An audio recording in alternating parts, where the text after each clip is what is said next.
na Dr. Toyin. Today we go discuss cancer. February 4 na World Cancer Day. But before I go continue, if you know say you never subscribe to my channel, make you stop this video now. You see that button for down when say subscribe, make you touch am. Wetin go happen be say when new video come, you go get alert. Then you go know say e don come, make you watch new one. Una don come back, una welcome. As I don talk before, we go talk wetin dem dey call cancer today. So we go talk am say wetin be cancer. Then I go tell you the different type of cancer. I go tell you wetin fit cause cancer. And then wetin dem dey call risk factor for cancer. And then I go discuss screening program. Then the different type of cancer. And then how you go fit treat cancer. Inside body, for every cell of the body, e get wetin dem dey call gene wey go tell the body, tell the different cell wetin dem go do. E go also tell am when the thing go plenty. E go tell am when e go die, when e don finish im work. And then when e die like this, na that same thing go tell am, oya, produce new one wey go do the work again. But in cancer, wetin dey happen be say, this cancer cell, the thing go just dey plenty, but the thing no dey die.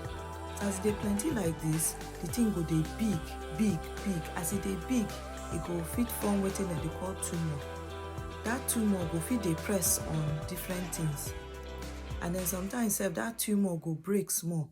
E go fit go another part of the body, either through wetin dem dey call blood vessel, through the blood, or wetin dem dey call lymphatic system, when be say many immune cells go come together for body. How you go fit group this cancer? The first one, dem dey call am benign cancer. This one, e dey grow slow. And because e dey grow slow, most of the time e fit no big. But if it big, wetin dey cause problem be say, as e big like this, e go dey press for other organs. This one, no be say na cancer per se, but e go good make you know about am. And sometimes some brain tumor dey fit behave like this. The second one, dem dey call am precancerous or premalignant cancer.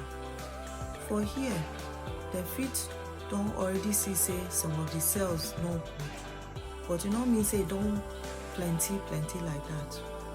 And na for this stage, na in things like screening program dey good, so that dem go fit pick up the cancer at this stage. The third type na malignant. This one be say e don plenty, and e no dey die. And the thing with this one be say e go fit come break comot there, come go another part of the body, come dey misbehave for that place too. So na im bad pass. Wetin go fit cause cancer? Although most of the time we no dey know wetin dey cause am, but if dem fit know, dem fit divide am into three. The first one be say physical things like wetin dem dey call UV light and ionizing radiation go fit cause cancer. The second one, chemical, things like tobacco smoke or arsenic or asbestos or aflatoxin wey fit dey food go fit cause cancer. The third one be say biological things like bacteria, viruses and protozoa go fit cause cancer. So wetin be the risk factors for this cancer? You go fit divide am into non-modifiable and modifiable. Non-modifiable, things like age. As you dey old, you fit get cancer because the risk dey more there. Secondly, dem dey call wetin dem dey call genetic. Next time I don talk about this gene when dey code, dey tell the body wetin to do. For some people, and so the body just get those things when they tell them to do bad things to multiply. And most of the time, family members they get am like this. So because your family member get am, you self you get am.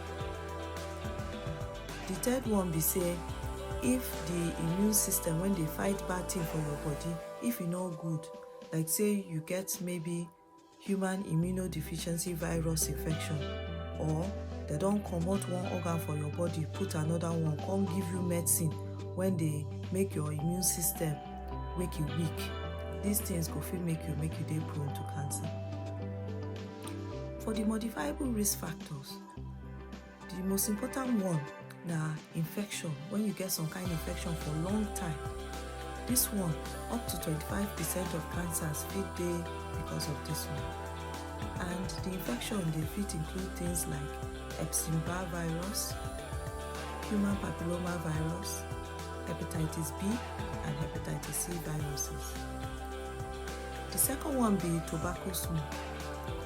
The thing be say tobacco smoke fit contain up to 80 different types of things wey fit cause cancer. And then when you chook this one inside your lungs, e go fit cause problem for there, or e go fit comot your lung go other parts of your body. Like if dem pass through the blood, e fit go other part of your body, or through the lymphatic system, e go fit go other part of your body.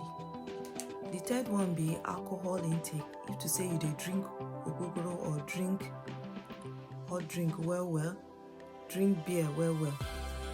This one you fit get mouth cancer, you fit get the throat cancer, that is oropharynx, gullet, which is the esophageal, belly, which is stomach, liver cancer, colorectal, which is bowel, and breast cancer.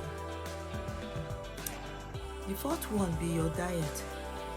Something like if salt plenty for your meat, or if you dey eat red meat well, or if you dey eat processed meat well, or if you no dey eat enough fruit and vegetable. This one fit cause cancer, especially for the mouth, the throat, and the belly. So that na mouth, oropharynx, or stomach cancer. The fifth one be say if you dey overweight or obese, that is if you get small body or wetin some people dey call orobo, that one go fit make you dey prone to cancer. And that na because some chemical for body dey change and e dey fit cause this cancer. The sixth one be physical inactivity. When be say you just dey sit down well, you no dey do plenty work, and that one too dey with either the diet or being overweight.